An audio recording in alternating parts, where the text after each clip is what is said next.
YouTube, welcome back to my YouTube channel. My name is Hailiiz or Ricky and I do art stuff.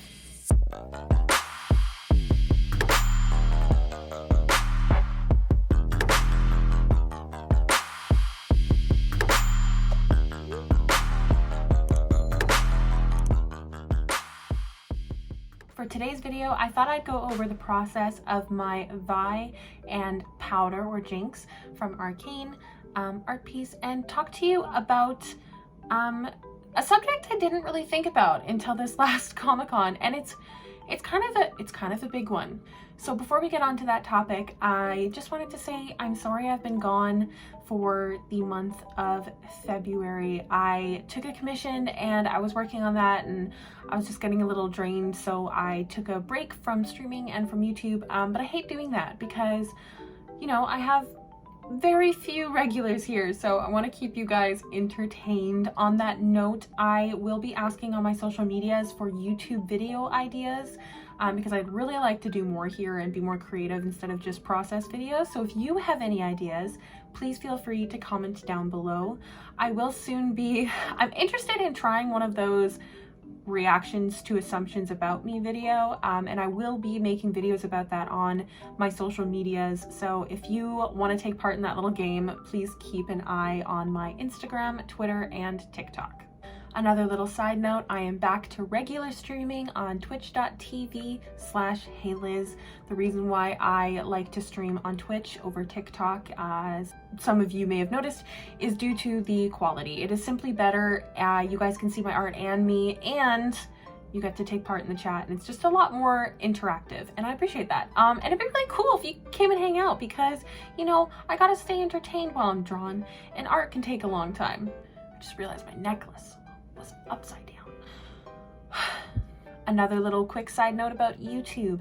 If you are interested in looking at my VODs for Twitch, this is the like the entire clip, whether it be 2 hours, 5 hours, whatever, and you don't want to sub to me on Twitch, especially if you're already a member of Patreon, I am now moving them over to YouTube as well. They will stay on there longer than on Twitch, and you will have access to them. I know a lot of people were sad that they couldn't make it to the stream, so this will allow you to still be there, watch me draw it live. I mean, not actually live, but live time, you know, not sped up. And yeah, just without the interactive chat pieces. But of course, I'm always watching my comments on YouTube. I don't get many, so I will always respond to you and do my best. So yeah, without further ado, let's get into today's video. So as you may have seen in the title, the subject of today's video is fan art versus original art.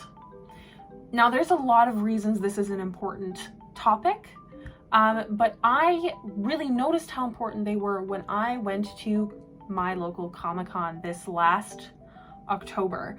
So I thought it'd be interesting to talk to you guys about it and the pros and cons and why I believe you should totally take part in both. So let's head to that process video and let's talk about it.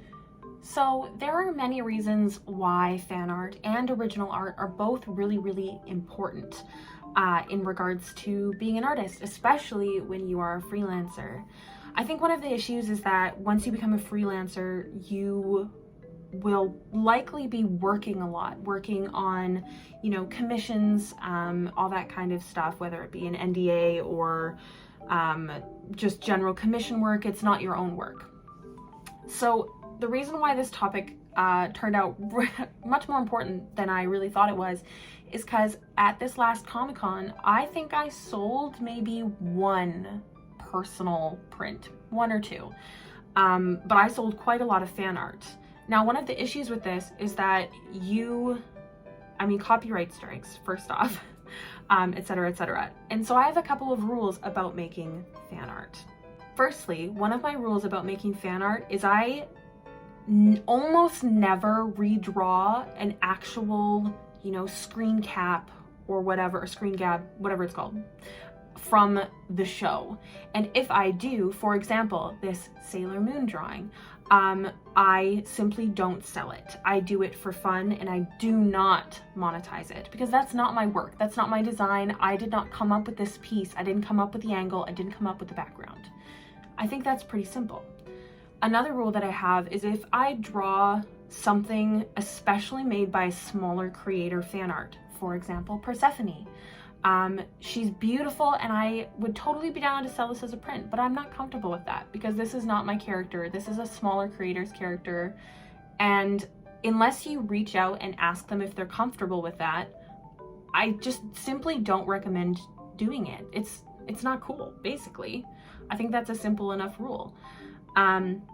One thing that I also keep an eye on is, I think it's called IP. Many of you guys know I'm not professional, but this is what I know. So I know that Critical Role, for example, had come out with a new IP policy. So their property, their intellectual property, that's what it is, I think. And I was super worried because obviously I make a lot of Critical Role fan art, but they did come out saying that they are comfortable with smaller artists or just artists like selling their prints and stuff like that. I've even seen Sam Riegel's mom buy, you know, a mug with FCG on it off Etsy. Like, they're totally cool with that kind of stuff. As long as you're not this huge company. I mean, I can't speak for them. Don't trust me, but this is just what I know and what I kind of go off of. And I think it's really important to remember that. When you're doing fan art, this is someone else's design. So think before you try and monetize it. I think fan art is great because, one, it's so much fun. It's so much fun. You get to learn, you know, whether it be a different color scheme than you're used to, all of that kind of stuff. I think fan art is great, and be respectful and just enjoy yourself. Your followers will likely love to see it, and staying with trends is also, wow, I cannot talk today, is also wonderful for growth. So, I mean, I think that's pretty simple. Be mindful of other people, other creators, don't smash them down, don't be a dick. I think that's it. That's the shebang with it. If a creator reaches out and is like, hey, like, I'm not really cool with you selling this photo, take it down. Don't fight them. They made it. For example, in the past, I had done some fan art of a cosplayer, and I had asked them if they were comfortable if I resold it. I reached out to them and they weren't, and that's 100% okay. I can't even express to you how much that is okay. That creator was so kind, you know, but the problem is that you redrew their cosplay photo. Why would you sell that? That's kind of weird. This was a long time ago for me. But that's just my point. Be mindful, because I get that you know, maybe I'm crazy. A lot of the world, I get it, wants to monetize everything that they can, but I'm really big on supporting other creators, and to be able to shout them out by drawing some fan art is wonderful, and I love that I get to do that.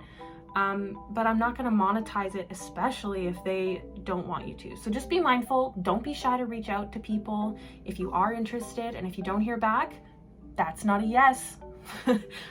Don't do that, etc., etc. But I'll stop rambling. I think the point's pretty clear. Don't be a dick with fan art.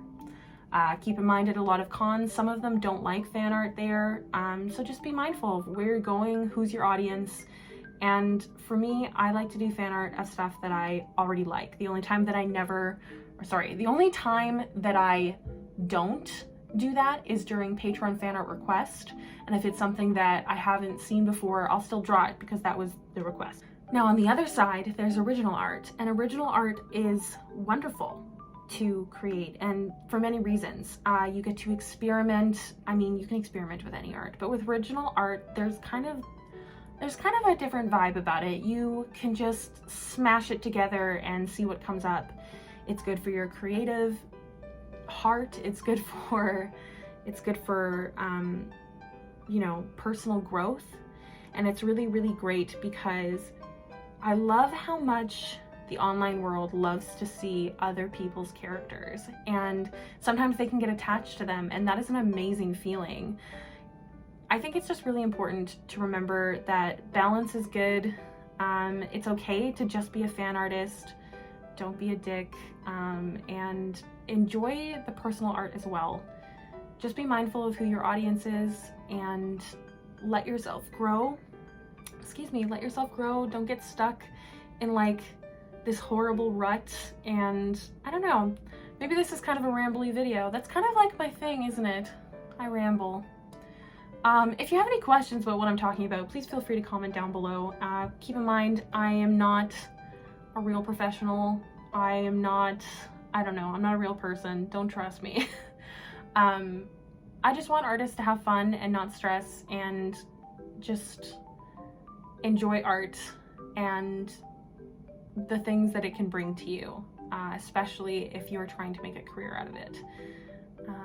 Yeah, that was a really rambly video. Sorry guys, I love you all. I hope to make more videos soon, and comment down below if there's any videos you would like to see from me, and we shall talk soon. Bye guys.